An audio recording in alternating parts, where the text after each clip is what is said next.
How is it going, my man? It's going pretty good, man. How you doing? You know, I got to be honest, throwing out some honesty here. It's Monday morning, and when I scheduled this interview with you, I did not have, I'm in Kansas City. I did not have the Chiefs losing to the Broncos yesterday on my bingo card to lead into this interview. So I'm a little rattled by that loss, Okay, Stiller. okay, okay. You get it. You get it. You know. I'm a Minnesota fan, so I know. I live it. I know that. And you also had Kirk Cousins go down with an Achilles injury yesterday as well, out for the year. That was a great day for me. But go ahead. I mean, what is it about? I mean, this football thing, it just kind of runs that. This is just sort of how it is. It gets in your mind and it does not let go. Although, what do I had to complain about? I have 2 Super Bowls in the last 4 years. I should just shut up right now. Yes, yes, and also, just you've got the Chiefs. You see, Right? so you got to remember something. Okay, DT. Derek Thomas, my You got to guy, remember. You got to remember those Super Bowl Chiefs who were miscoached Marty Schottenheimer. in postseason. Yes, you're right. That was definitely our MO. And the Vikings Miscoached have in post. The and you have team to got themselves. The team got themselves there 3 times, yeah, maybe many even times. four. Right, short of championship games. Yes. Yes. Right. I know it. I lived it just like you, and the Vikings have never quite gotten to that brass ring, but it will happen someday. I'm cheering for it. There are neighbors to the north. How did you become a Vikings fan, by the way? I grew up in Washington D.C. Yep. Everybody was supposed to be a Redskin fan. I'm 6 years old. I watched the Redskins Super Bowl against the Dolphins the year after I saw this purple team in the Super Bowl with the Dolphins, and Yeah. I like this purple team's defense was off the hook. The quarterback was scrambling. They had a great offense, receivers everywhere. I was like, you know what? This year I like the Vikings, and we went to 4 Super Bowls from there. I mean, 2 more Super Bowls Right. from there. 2 more Super Bowls from there.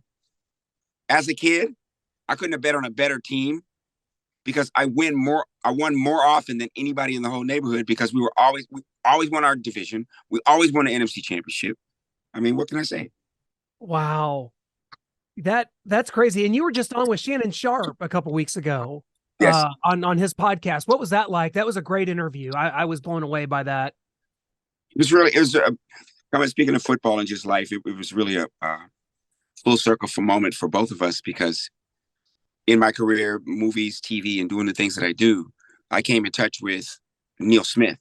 No. Oh, Neil Smith through Derek Thomas. Me and Derek Thomas were best friends. And wow. so I met Neil through him.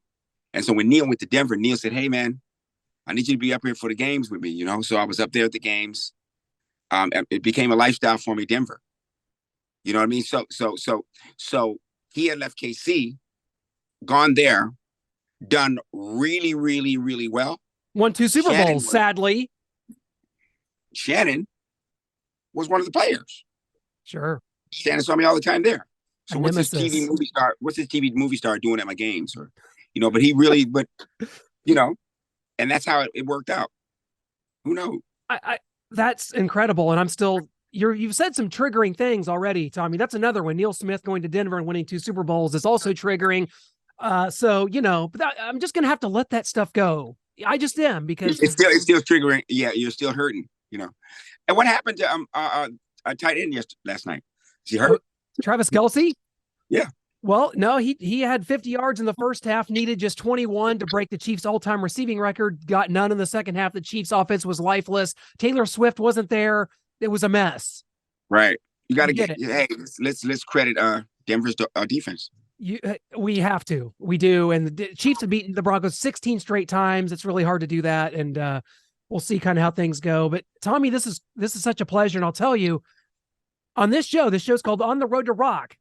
We interview members for bands like Alice Cooper, Motley Crue, Def Leppard, Poison.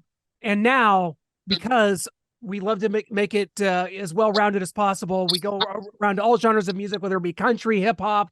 And now Tommy Davidson is on this show talking about music that you've released. And I have to admit, I live in Kansas City. We have a lot of jazz clubs around. I grew up kind of hearing a lot of jazz music or type of different types of music.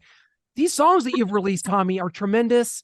And I'm so glad that I was able to be a part of this and to be able to interview you to talk about your songs, these 3 singles you've released. They're tremendous. Hey man, this is planet Earth. You know, if you're able to do some things that you really, really want to do, it makes you really, really happy, don't it? Yeah. You know, like your podcast Absolutely. or whatever you started. We're just these little monkeys that just want to have a happy time until the curtains go down, you know? You know, we ended up on the scene all of a sudden, like, oh, whoa, where am I? You know, why'd you smack my ass? You know, and then it's just here we are. The music itself is something that's been in me for a long time. Mm. I'm kind of like the Deion Sanders of entertainment. You know, I mean, I may be coming the rock way. I may be coming the rock direction. I'm starting with smooth jazz.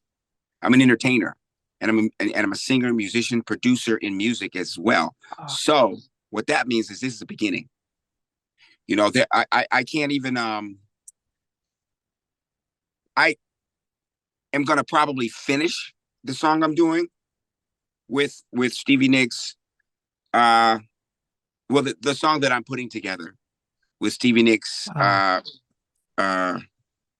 Jerry Cantrell, who else can I say? Phil Collins from Def Leppard. Oh my God. Yeah. I'm not even going to tell you because why would I not do it? Just because I'm in smooth jazz, you know, I'm in the process of going ahead and just finishing what, you know, Yeah. what the good God put me here to do, which is, you know, be happy and be crafty. I'm so impressed and I'm so intrigued by that and the fact that you want to move into other musical realms. But speaking specifically about the songs that you have, you can go to your website right now and hear these, or at least a couple of them, the TommyDavidson.com. Kid Zero is kind of the single here. And I don't know what I was expecting, but when I clicked onto this file and I'm listening to it, I'm just like, man, it just kind of put me in a mood. I love music that immediately, no matter what kind of music, and it just puts you in a mood. I mean, yeah, it kind of put me in like into a dentist chair in a way. And that is not denigrating at all. That is Well, like, don't get hurt. Yeah, don't get hurt over it. exactly. But like, Don't let me put you in pain. Yeah. I don't know what I was expecting. But I wasn't expecting this. And but just kind of talk about that single, the Kid Zero song, because I think it has some like excellent, like wraparound vocals. The music is so well constructed, and just who you worked with. Julian Vaughn, I think you worked with on this one. Julian Vaughn is actually from Kansas City. Oh wow, okay, yeah. He's one of the top smooth jazz bassists in the whole business. Kansas City, buddy. Yeah. There you go. Yeah, there you go. Also Chieli Minucci, out of Italy, but lives in New York, New Jersey, New York, with special effects and has worked for years and years and years. Greg Manning, another producer who does producing all around.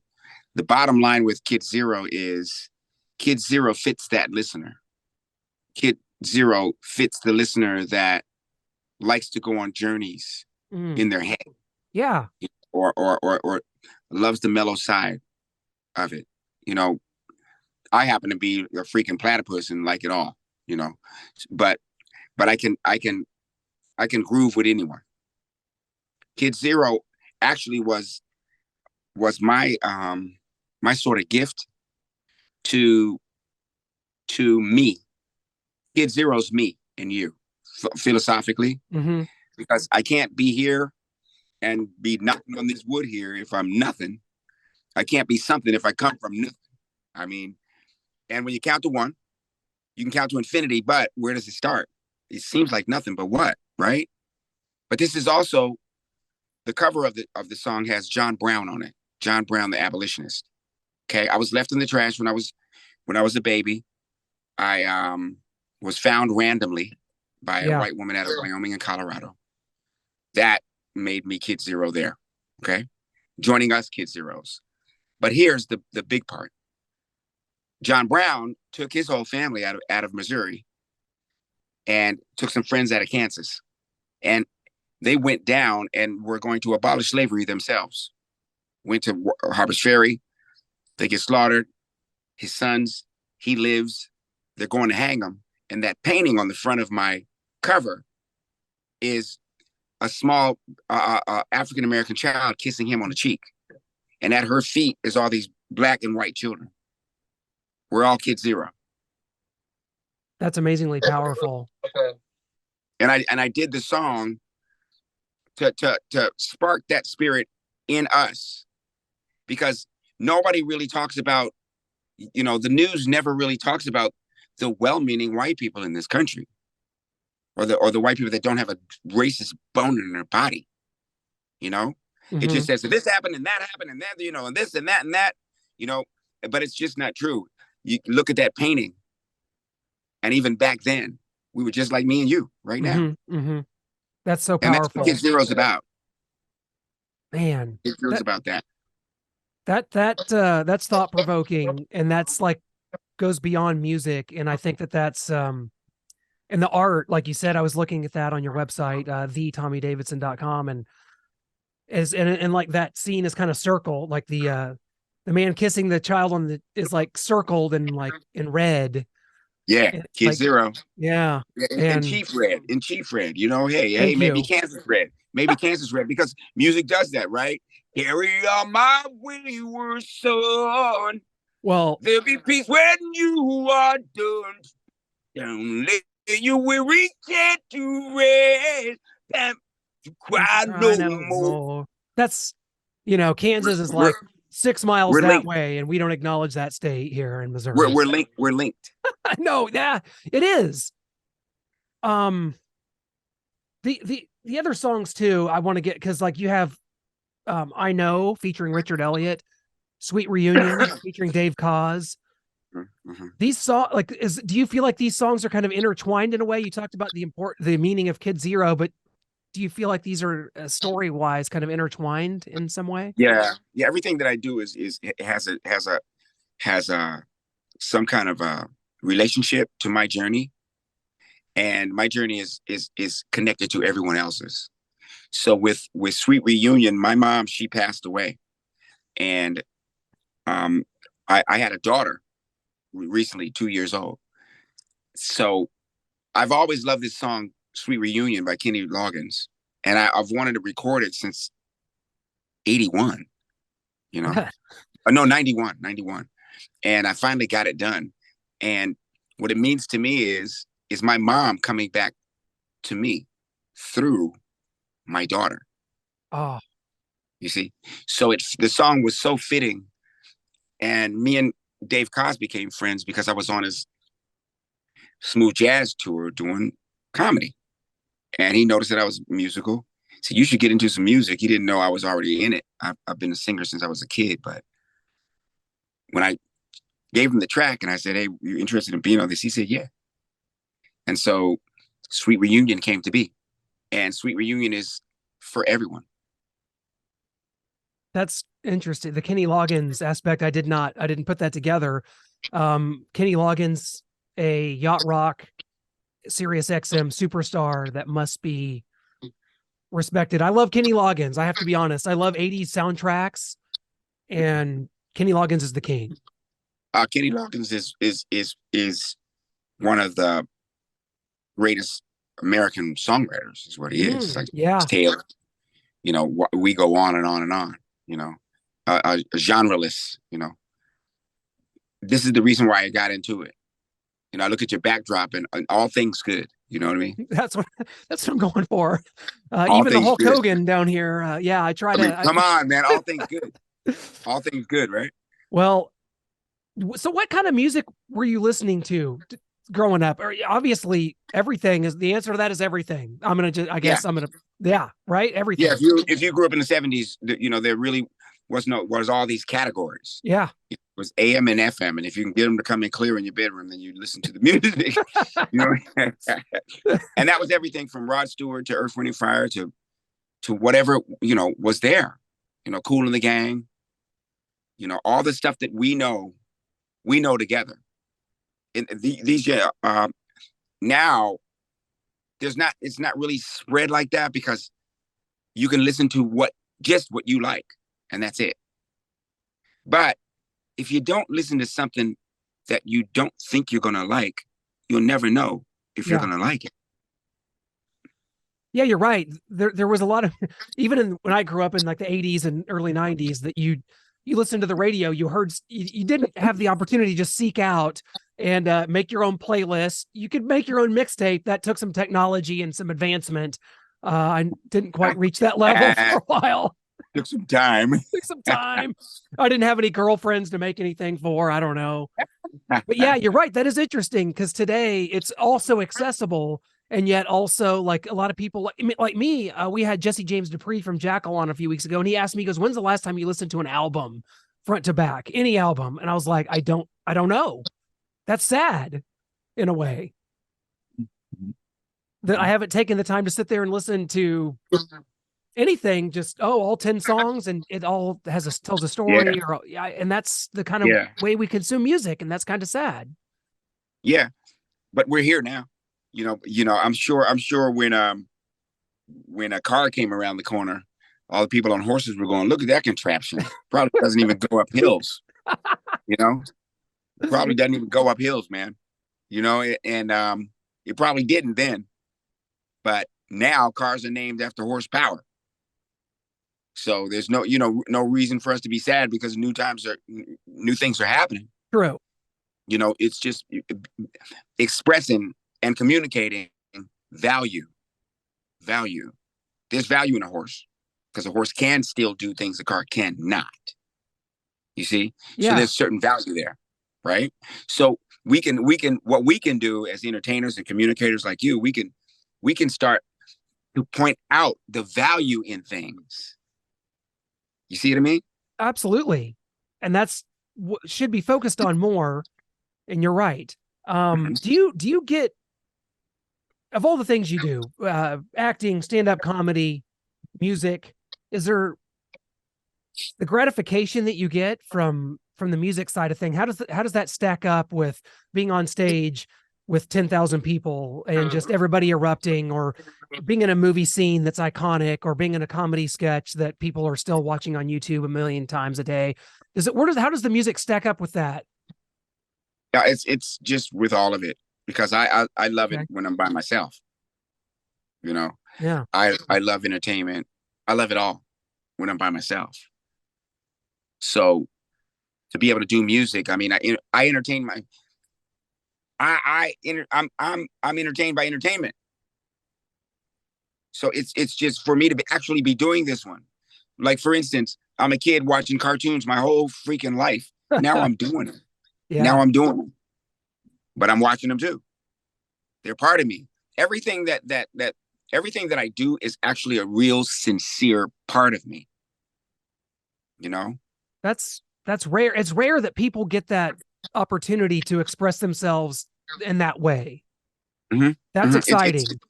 It's real exciting. It's real exciting. And it's in every branch of life too. Everyone gets to enjoy that feeling, and that's why I'm glad I'm in entertainment, because I basically like for people to feel good. Yeah. So I'm in the feel good business. And it's an important one. When it comes to comedians and they always say, you look at so many ones that Robin Williams and Chris Farley and John Belushi that died way too young. And they always say that every comedian that you guys are so good at what you do because it comes from some sort of inherent darkness. Do you find that to be the case for yourself? Does it come from somewhere dark? I guess there's a point to that. There's a point to that, but I see that darkness happen to everyone. Yeah. There's that, how many truckers have gone through the same thing that Farley went through that you'll never even hear of. Yeah. It's a good thing that you can put a spotlight on something that happened so tragic like that, and you get to see it. You get to shed a light on it. whereas an anonymous person somewhere, you know, rolled up in a bag and driven away, you know. Mhm. But it for me. I can only speak for me in that it gave me a reason to be happy. It gave me a reason to laugh. It's my relief, you know. Being left, everybody's got their own personal story.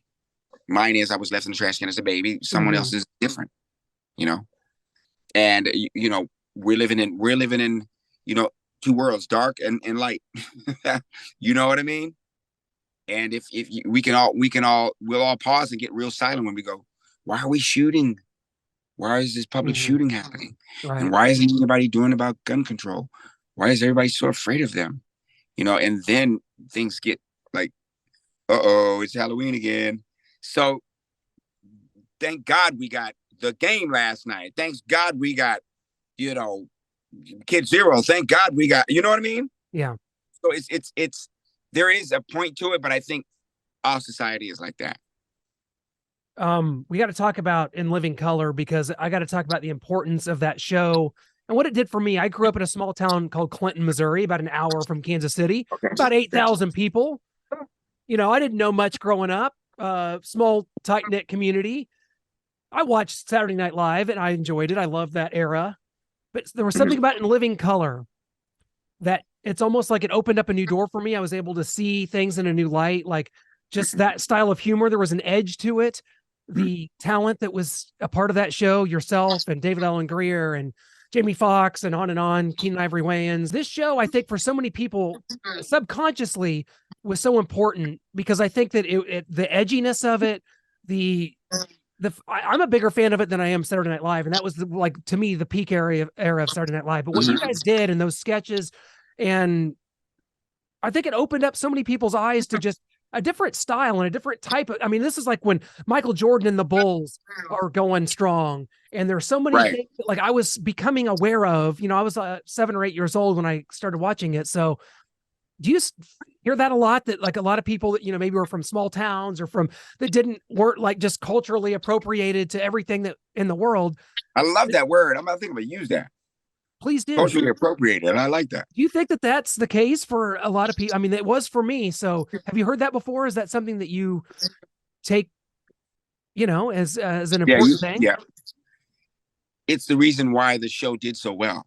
Yeah. Because it got into a lot of corners of this country where a lot of white people actually didn't believe that they could identify with black humor. They didn't think that Mm. and a lot of them are very apprehensive because they don't want to offend black people either. So all of a sudden they're seeing this show where they can laugh openly with black people. That's like a first. I interesting because like it did make me like I don't know. I went back and you know, my mom wouldn't let me watch Eddie Murphy, but like I found Eddie Murphy Raw one night on like HBO, and I was just Right. like, that's the funniest person I've ever seen to this day. Right. Right. And what you guys did, like you've True. taught, Say that again, boy. oh That is the my god, funniest person I've ever seen too. the Well, best prior to, but timing. Yeah, prior certainly, I'd watch Superman 3, and I was like, I didn't know he was a stand-up comedian. He was so good in Superman 3 that I whipped. So all that stuff, and how important that is. I mean, like I was, and it's just kind of funny to look back, but I'm like, that's probably around the time I started watching Martin became popular on TV, right? Mhm. And like to see Martin Short, to see what you know, what Martin Lawrence was doing and all these things. I think that that's really important and part of like my upbringing, that was a subconscious thing that I think that maybe a lot of people would agree with me on that. That Yeah, they would agree with you on that, and that's my point of Kid Zero too. yeah. The good thing about me being here and being able to talk and being able to walk and you know, being right here and alive is that I can point out the things that people think, and I can confirm their thinking. I can confirm, you know what? Yeah, Tommy is right, man. You know, this is a bunch of ridiculousness, and I just love to love, man. I just love to love and love to be loved, and I just want to be okay, and I want to do good things, and I want to try to be a good person. All those things, no one ever really emphasizes on anymore. Mm. You know, you put that daggone phone in my hand, and all of a sudden, broccoli can cure the world. I'm like, where did that come from? And I'm trying to get to a song, I you know? I hope that's not the case because I could never eat it. So I hope that's fake.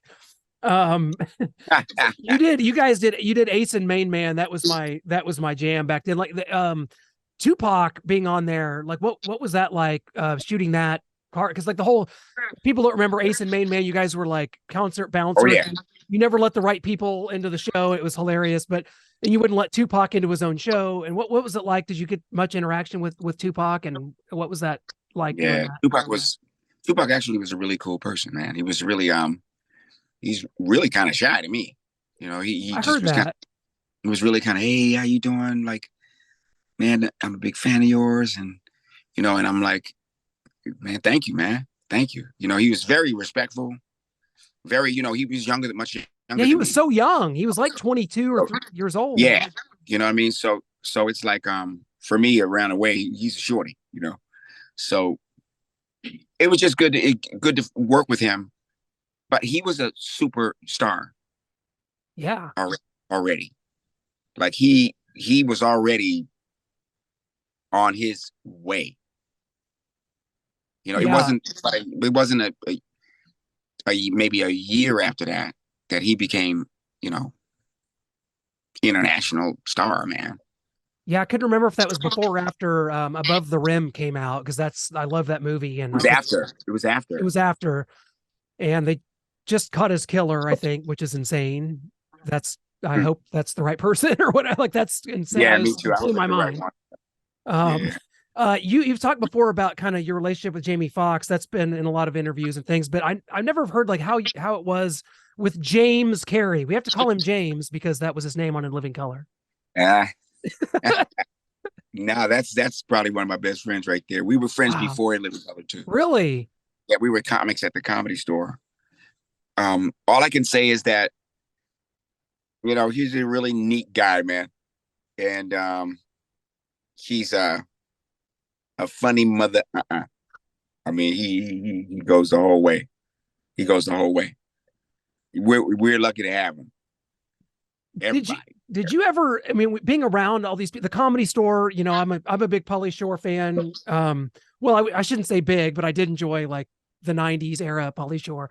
But being around these people, the Jim Carreys and all the great cast members that you worked with, did you ever adapt things from each one of them when you're doing your own stand-up stuff? Because I just watched your 1991 stand-up special that's on YouTube right now, and like I felt like you were very unique. Like I did, it's not like I looked at that and was like, oh man, that was Eddie Murphy or that. Oh yeah, that. But do you feel like that you did adopt styles from other comedians or? I did, but well, I was lucky enough to be able to uh, be born with my own. Yeah, that's kind of what I Like was. there was I had my own thing to bring to the table. But looking at what other people can do and adapting techniques to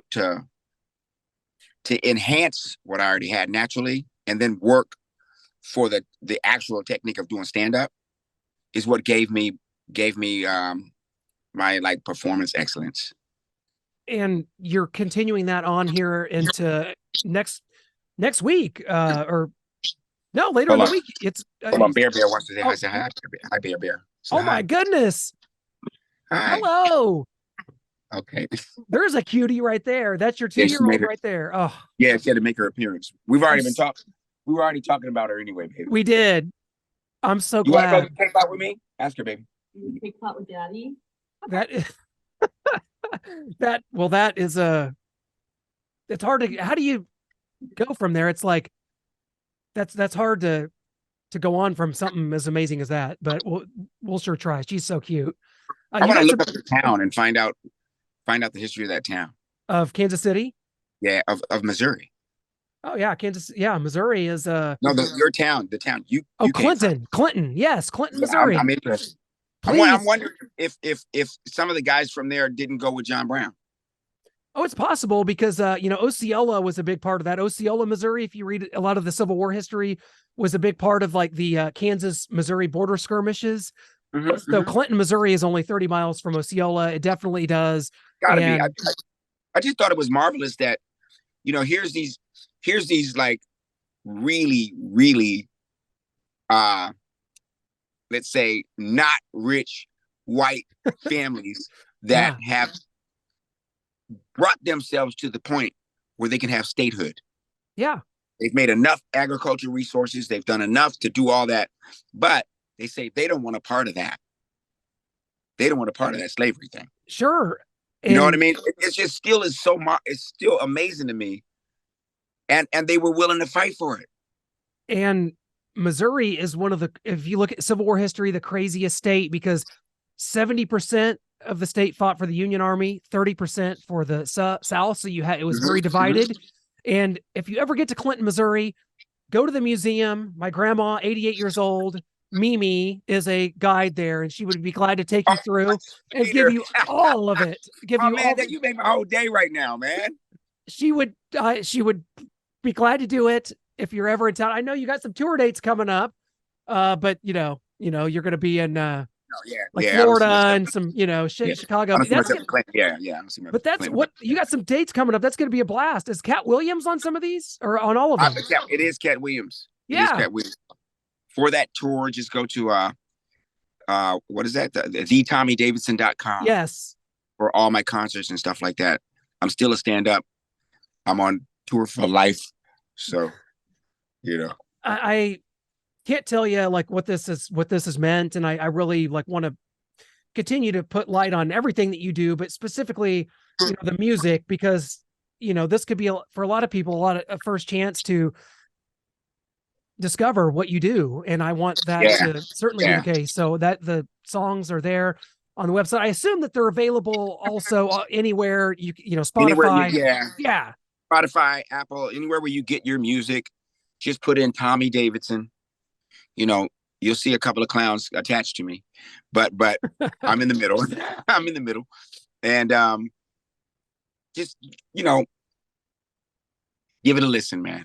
Give it those songs were made to love and made to be a part of your life, like music is for me. Music helps me study. Music helps me think. If I'm down, music brings me up. Yeah. If I'm up, music brings me down. It's music. I make the kind of music that people can live to, because I lived to the music that made me me. Well, Kansas City's history with this type of music, and you've worked with a wonderfully world-renowned artist that's a part of this scene here, and to have that tie to you, I will always remember that and remember these songs as a part of just the lore of not only this city, the genre itself, the great musicians that came before. And Tommy, I can't thank you enough. Drop me a line sometime. Come out to Missouri. We got some good barbecue here. If you like barbecue, we can at least do I that. just was there. We just were in Kansas City What? performing with Cat Williams. Yeah, we were. I had Gates. I did the whole Kansas City thing. The wife of Mr. Gates came to the show. What venue do you play here? My church is in Kansas City too. So I have a good time when I'm there. It's KC is my place. I told you, because of Derek. Right, DT, man, he's my favorite chief of all time. So that is very meaningful too. Robert was the prop master for LIiving Color, and he's from Kansas City. I love that. I think that's so the way that lives are intertwined, and you've been all over the world and all over the country, so you probably have those kind of ties in a lot of places. But I do. Luckily I do. I mean, fortunately, I really do. I got a lot to be happy about. That's what it's all about, and I do as well. And thank you so much, Tommy, for your time and continued success, guys. The website, again, thetommydavidson.com. You can get it all right there, and just continue the love, continue the cycle of positivity. And Tommy, can't thank you enough, my friend. And I'll put this out there. You guys have another shot at Denver in the AFC Championship. Well, no, we won't. They will not. They're not a playoff team. They won't be anywhere near it. That won't happen. Mark it down. No Denver in the playoffs. No way. They're 3-5. Okay. I thought that last night. Like, I'm going, hey, what's going to happen here? You know what I mean? Chiefs Dolphins in Germany you better set your alarm clock. Chiefs Dolphins in Germany at 8 a.m. on Sunday. How about that? You're doing your podcast the morning of the AFC right. Championship in Denver. Okay. Okay. Now, no, absolutely. If you guys are in the AFC Championship with Denver, Yep. Okay. You have to do a podcast with me. 100%. You 100% it's promise on. me. I promise you. I got Jody Best, our publicist. I will get to her and I will make it happen. Please. Okay. Promise. Okay. All right, Tommy. Take All her right. easy. Have a good one. Thank All you right. too, You man. too. Thanks. Appreciate you, man. You All right. bet.